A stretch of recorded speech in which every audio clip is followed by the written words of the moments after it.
Good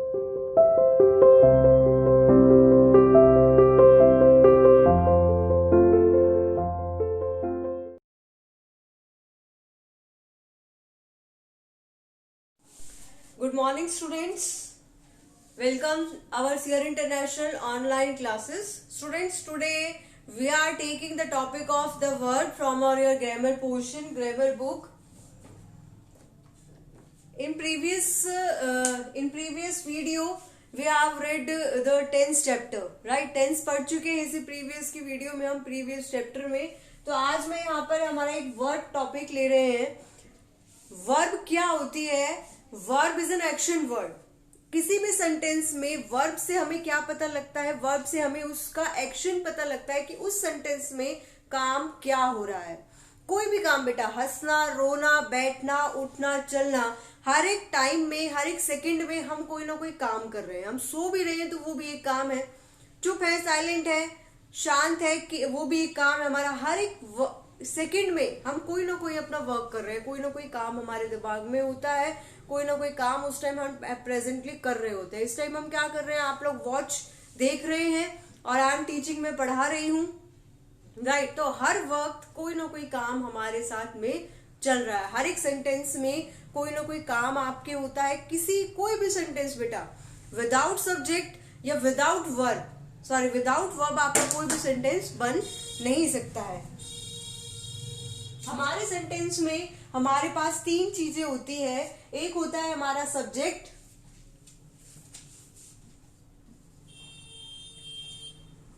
एक होती है हमारी वर्ब और प्लस होता है हमारा ऑब्जेक्ट, राइट? ये आपके तीन ऐसे पार्ट है. ये आपका एक ऐसा वर्ब जिसको एक इंजन भी बोला जाता है सेंटेंस का, कि बिना इंजन के हम किसी भी गाड़ी को नहीं चला सकते हैं, राइट?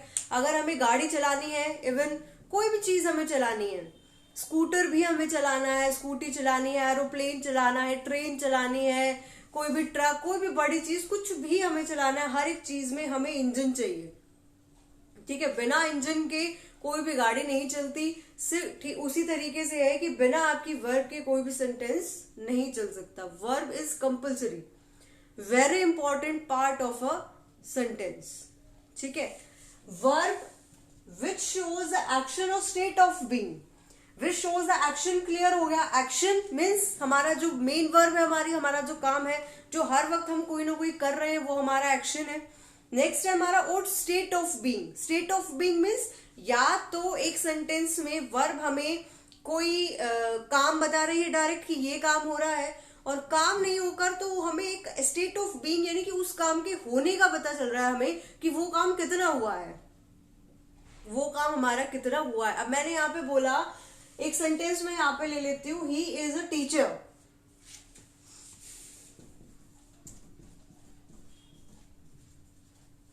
स्टूडेंट आप देखिए और मुझे ये बताइए बेटा कि इसमें हमारा जो वर्ब है वो कहाँ है? क्या इज आपकी वर्ब है? इज हमारा सब्जेक्ट है, राइट? टीचर हमारा क्या है? टीचर हमारा, यहाँ पे आप इसको ऑब्जेक्ट भी नहीं कह सकते हैं, बिकॉज ही को ही हम टीचर बता रहे हैं, ही इज अ टीचर, तो वो ऑब्जेक्ट नहीं होता. ऑब्जेक्ट मैंने आपको बताया था, object is always other than subject.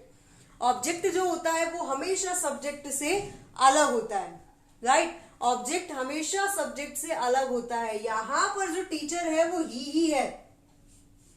वो टीचर जो अपने आप को बता रहा है वो ही है, तो वो अपने आप को डिफाइन कर रहा है. तो यहां पर आप इसको सब्जेक्ट कॉम्प्लीमेंट कह सकते हैं, बट नॉट अ ऑब्जेक्ट. ये एक ऑब्जेक्ट नहीं है, ठीक है? चलिए, अब यहां पर ए हो गया, ठीक है, आर्टिकल है, हमने लगा दिया उसके साथ. अब यहां पर अगर कोई ये पूछे कि इसमें वर्ब कहाँ है, where is the verb in that sentence, कहाँ है इस सेंटेंस में वर्ब? इस सेंटेंस में वर्ब नहीं है, बट इस सेंटेंस में आपको हेल्पिंग वर्ब दी हुई है, वो है इज, राइट? हमें इस सेंटेंस में वर्ब नहीं पता लगी, हमें ये नहीं पता लगा कि वो क्या कर रहा है, बट हमें स्टेट ऑफ बीइंग पता लगा कि वो उसकी पोजीशन क्या है, वो खुद क्या है. इसको बोलते हैं स्टेट ऑफ बीइंग. यानी कि हमें पता लगा कि उसकी स्थिति कैसी है काम की, कि वो उस टाइम क्या हो रहा है. उस इज से बेशक एक वर्ब नहीं है, मेन वर्ब नहीं है, बट वो आपका काम यहाँ पे एक वर्ब का ही कर रही है. उसी इज से हमें पता लगा कि वो एक टीचर है. उसकी स्टेट ऑफ बीइंग का, उसकी स्थिति का हमें पता यहाँ पर लगता है। तो वो आपकी एक हेल्पिंग वर्ब जरूर है, पर यहाँ पर एज अ वर्ब का ही वो काम कर रही है, एक वर्ब। ठीक है, बहुत सारे सेंटेंस ऐसे होते हैं, जरूरी नहीं है हर एक सेंटेंस में आपको मेन वर्ब मिले, जरूरी नहीं होता कि आपको मेन वर्ब भी मिलेगी, या आपकी हेल्पिंग वर्ब भी होती है, छोटे छोटे ये भी बहुत बड़े काम कर देती है। चलिए अब यहां बात करते हैं बेटा types of verbs. Kinds of verb कितनी होती है? There are two kinds of verbs, दो तरीके की वर्ब है हमारे पास। एक है हमारी मेन वर्ब, राइट, और एक है हमारी एक्सुलरी जिसको हम हेल्पिंग वर्ब्स भी बोलते हैं। अब मेन वर्ब्स हमारी कौन सी हो गई? मेन वर्ब्स तो ये हो गई लाफ, वॉक, रन, लिखना, बैठना, उठना, सोना, पढ़ना, याद करना, ये सारी हमारी मेन वर्ब्स है। कौन कौन सी है? यहाँ पे read, right, laugh, learn, walk. Okay, जो भी काम आप कर रहे हैं, लिसन, स्पीक, ये सारे हमारी मेन वर्ब्स हैं, ये हमारा मेन काम है जो हम कर रहे हैं। उसके अलावा एक्सक्यूलेटरी हेल्पिंग वर्ब्स जो हमारी होती है वो कौन सी होती है? Be, do, have, can, must, may, ये सारे हमारे मॉडल्स जिसमें इंक्लूड हो जाते हैं। मॉडल्स भी एज अ हेल्पिंग वर्ब का काम करते हैं हमारा, ठीक है। और ये हमारी सारी हेल्पिंग वर्ब्स हो गई। बी में हमारी इज एम आर आ गई, B means is M R हो गई, डू डज हो गया, हैज हैव हो गया, राइट। इसमें सारी हेल्पिंग वर्ब्स आ गई हमारी। उसके बाद जो मेन वर्ब होती है वो हमारी टू टाइप्स की होती है। काइंड्स ऑफ वर्ब दो हो गए, एक हमारी मेन वर्ब हो गई और एक हमारी हेल्पिंग वर्ब हो गई, दो काइंड हो गए। उसके बाद भी जो आपकी मेन वर्ब है उसके भी दो काइंड निकल के आते हैं, एक होता है ट्रांसिटिव और एक होता है इंट्रांसिटिव, वो भी दो तरीके की वर्ब होती है, ठीक है। और ऐसे ही हमारा एक्सक्यूलेटरी हेल्पिंग वर्ब दो तरीके की होती है, टू टाइम्स होते हैं, प्राइमरी एक्सक्यूलेटरी और एक मॉडल एक्सक्यूलेटरी। प्राइमरी एक्सक्यूलेटरी में क्या हो गया? जिसमें इज एम आर हो गया, डू डज हो गया, हैज हैव हो गया, राइट। और आपकी मॉडल एक्सक्यूलेटरी में आपकी मॉडल्स आ गए सारे, वो एक एज अ हेल्पिंग वर्ब का हमारा यहाँ पे काम करते हैं।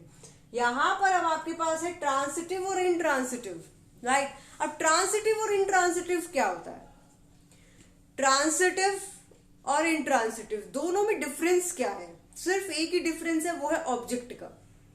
दोनों में सिर्फ एक डिफरेंस है, वो है ऑब्जेक्ट का, कि ट्रांसिटिव में आपको ऑब्जेक्ट की नीड होती है। इन वर्ब्स में ऑब्जेक्ट चाहिए होता है, ठीक है। और ये एक ऐसी वर्ब है जिनको इंडिपेंडेंट वर्ब भी बोलते हैं, जिनको ऑब्जेक्ट की नीड नहीं होती है।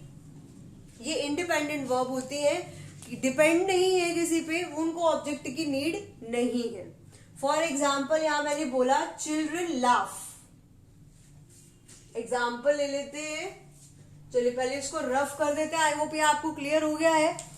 यहाँ पे टू काइंड्स थे वर्ब के, दो काइंड में हमने मेन वर्ब लिया, एक्सक्यूलेटरी लिया, टू काइंड्स हो गए आपके।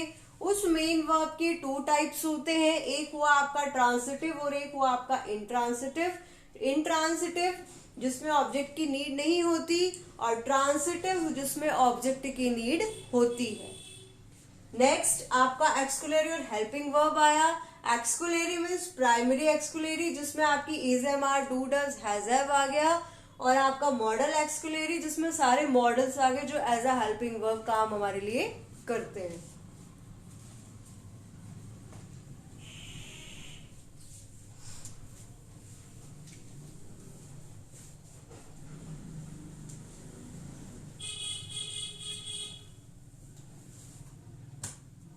चलिए देखिए बेटा, मैं यहाँ पे एक सेंटेंस लिख रही हूं, द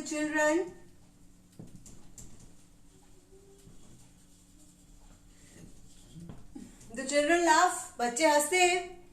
बच्चे तो हंसते ही हैं, उनमें इसमें आपको रीजन की क्या जरूरत है? लाफ में हंस रहे हैं वो बच्चे, क्या इसमें रीजन की आपको जरूरत है? क्योंकि बच्चे तो हमेशा हंसते ही रहते हैं। तो यहाँ पर हमें किसी भी रीजन की जरूरत नहीं है, यहाँ पर हमें किसी भी ऑब्जेक्ट की नीड नहीं है। ऑब्जेक्ट की नीड है, कोई नीड नहीं है यहाँ पे हमें ऑब्जेक्ट की, इसलिए इनको यहाँ पे क्या बोलते हैं? इंट्रांसिटिव बोलते हैं। एक आपका सेंटेंस है द चाइल्ड फ्लाइज, ओके, और एक है आपका द बर्ड्स फ्लाई। देखिए ये आपके, अब एक सेंटेंस देखिए बेटा, द चाइल्ड फ्लाइज, बच्चा उड़ाता है,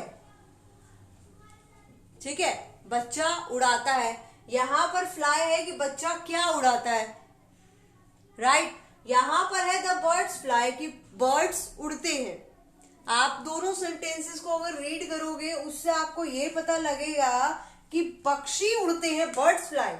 वो तो एक सेंटेंस है कि पक्षी उड़ते हैं, उनका काम है उड़ना, बर्ड्स का काम है उड़ना। अगर आप यहाँ पे आगे ऐड ये नहीं करते हो कि in the sky, under the tree, right, तो नीड नहीं है। पक्षी उड़ते हैं, वो उनका काम है, उड़ रहे हैं वो, ठीक है। यहां पर अगर आप ऐड कर देते हो तो चाइल्ड फ्लाइज, बच्चे का काम उड़ना नहीं है, बच्चे उड़ते नहीं है। यहां पर यू नीड अ ऑब्जेक्ट, यहां पर ऑब्जेक्ट की नीड हमें है कि वो उड़ाता है, क्या उड़ाता है, the child flies a kite, कि बच्चा एक पतंग उड़ाता है। क्लियर हुआ।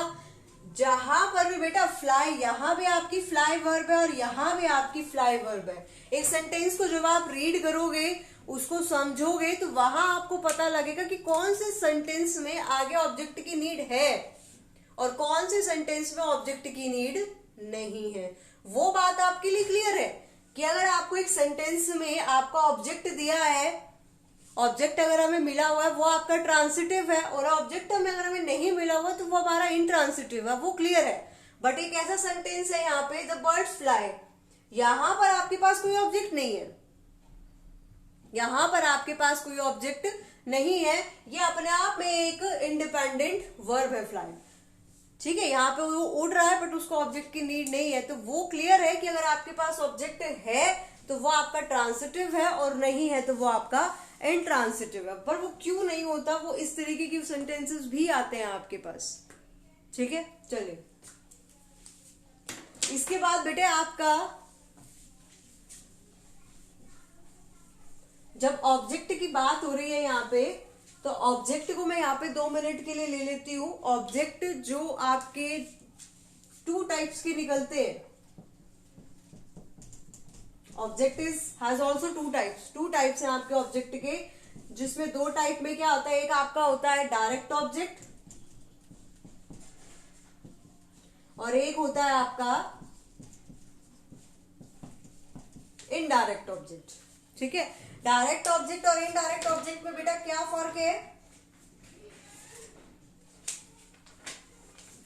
यहां पर आप बुक देखेंगे बेटे, सबसे पहले तो आप अपनी बुक का पोर्शन एक्सरसाइज खोलेंगे। बुक की एक्सरसाइज में जब आप अपनी फर्स्ट एक्सरसाइज में आएंगे, फर्स्ट एक्सरसाइज है आपकी ये, जिसमें आपको आपकी प्रेजेंट, जिसमें आपको टेंस दिए हैं, आपके प्रेजेंट है, पास्ट है, नेगेटिव दिया है, नेगेटिव, पास्ट, प्रेजेंट, ये सब चीजें दी हुई हैं, ठीक है। इसको मैं अभी ले लेती हूँ। उसके बाद जब आप सेकेंड एक्सरसाइज पर आएंगे, वो आपके है सिंपल टैग क्वेश्चंस है आपके, उसको भी लेते हैं। नेक्स्ट आप जब ऊपर आएंगे, अगर चलेंगे, तो वहां पे आपके पास ट्रांसिटिव और इंट्रांसिटिव का आएगा आपकी थर्ड एक्सरसाइज में, वो क्लियर है, आप लोग कर लेंगे। उसके बाद है आपका कि डायरेक्ट और इनडायरेक्ट के ऊपर आपके पास यहाँ पे एक एक्सरसाइज आएगी, ये है एक्सरसाइज नंबर आपकी 4, ठीक है। तो डायरेक्ट और इनडायरेक्ट ऑब्जेक्ट बेटा क्या होता है, डायरेक्ट एंड इनडायरेक्ट ऑब्जेक्ट क्या होता है, सिंपली अगर हम इसको डिफाइन करें छोटी सी उसमें, कि डायरेक्ट ऑब्जेक्ट में थिंग्स आती हैं, डायरेक्ट ऑब्जेक्ट में क्या आती है, थिंग्स आती हैं, और इनडायरेक्ट ऑब्जेक्ट में आपके पर्सन आते हैं। For example, he gave a gift to me, कि उसने मुझे गिफ्ट दिया। अगर आप इस सेंटेंस को देखोगे, he gave a gift to me, उसने मुझे एक गिफ्ट दिया, तो बेटा इसमें जो आपका गिफ्ट है वो भी आपका ऑब्जेक्ट है और मी है, और वो भी आपका ऑब्जेक्ट है। गिफ्ट दिया है is object, is an object की गिफ्ट दिया है, और मी जो है वो भी आपका ऑब्जेक्ट है। तो दोनों में डायरेक्ट कौन सा है, इनडायरेक्ट कौन सा है, जो आपकी थिंग है यानी कि गिफ्ट है वो तो है बेटा आपका डायरेक्ट ऑब्जेक्ट, और जो आपका पर्सन है वो है आपका इनडायरेक्ट ऑब्जेक्ट।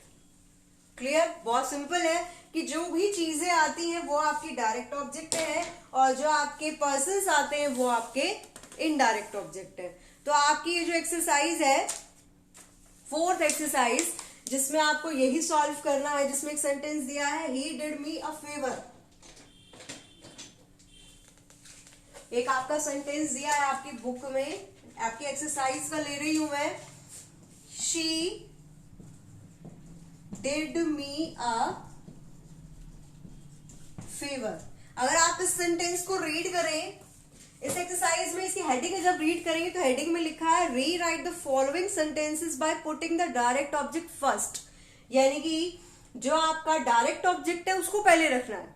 इसके अकॉर्डिंग जो आपकी एक्सरसाइज है, इसमें यहाँ पे मी आ रहा है। मी हमारा क्या है? मी हमारा इनडायरेक्ट ऑब्जेक्ट है, राइट, और फेवर हमारा डायरेक्ट ऑब्जेक्ट है। तो वो कह रहा है कि डायरेक्ट ऑब्जेक्ट को पहले लेकर आओ और हमारे इनडायरेक्ट को बाद में लेकर आओ। तो वो आप चेंज कैसे करोगे? शी डिड, यहां पर एज इट इज लिख दिया, ठीक है। अ फेवर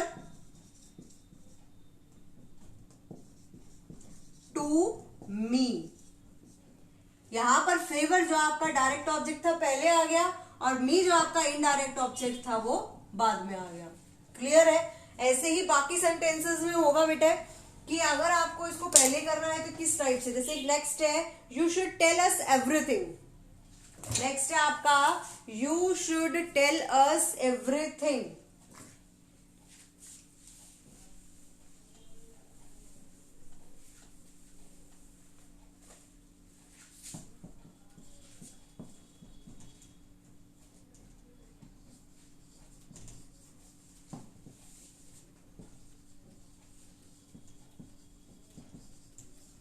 चलिए अब यहां पे बेटे टेल अस एवरीथिंग में जो आपके जो वर्ब ऑब्जेक्ट निकल रहे हैं, एक तो आपका हो गया अस, राइट, और एक हो गया आपका एवरीथिंग। अस आपका कौन सा ऑब्जेक्ट है? अस आपका इनडायरेक्ट ऑब्जेक्ट है, राइट, और एवरीथिंग आपका डायरेक्ट ऑब्जेक्ट है। तो एक्सरसाइज हमें क्या कह रही है कि डायरेक्ट ऑब्जेक्ट को पहले लेकर आओ और इनडायरेक्ट ऑब्जेक्ट को बाद में लेकर आओ। तो वो सेंटेंस कैसे बनेगा? यू शुड, यहां तक क्लियर हो गया। टेल भी ले लेते हैं हम। You should tell everything to us. एक टू लगाने से यहां पर हमने टू ऐड कर दिया। यहां आपका जो डायरेक्ट ऑब्जेक्ट था वो आपका पहले आ गया और इनडायरेक्ट ऑब्जेक्ट आपका बाद में चला गया, अकॉर्डिंग टू आवर एक्सरसाइज, जो हम एक्सरसाइज में बताया हुआ है। ठीक है, तो इस तरीके से बेटा आपने ये एक्सरसाइज को सॉल्व करो। जो दो सेंटेंस जो एग्जाम्पल मैंने आपको बना के दिए हैं, बाकी सारे एग्जाम्पल ऐसे ही बनेंगे। आपको अपने डायरेक्ट ऑब्जेक्ट को पहले लेकर आ रहा है और इनडायरेक्ट ऑब्जेक्ट को बाद में लेकर आना है। डायरेक्ट ऑब्जेक्ट कौन सा होता है? जो थिंग्स को रेफर करता है, थिंग्स हमारी होती हैं, वो डायरेक्ट ऑब्जेक्ट है। जो पर्सन हमारे हैं वो हमारे इनडायरेक्ट ऑब्जेक्ट है। ठीक है, तो इस एक्सरसाइज को करो। बाकी का जो आपका पोर्शन रह गया वो हम उसको नेक्स्ट एक्सरसाइज में कंटिन्यू करते हैं। ठीक है, okay, have a nice day बेटा।